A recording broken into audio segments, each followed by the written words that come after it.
Health innovation networks can be the thing that shares evidence, supports innovation, see if things can be evaluated properly, connect people, learn from other places. And that thing that's happening in the room there about joining people or building relationships across sectors is really, really important. So in delivering the 10-year plan, we're really working hard on making sure we can bring to life some of the big steps that we've got to make into neighbourhood care or technology, outpatient transformation, those sorts of things.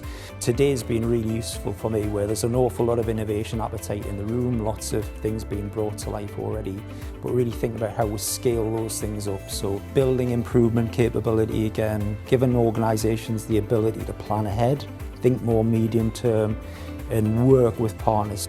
One of the striking things today is there's no single institution can solve this. We've got to work together to bring these things to life.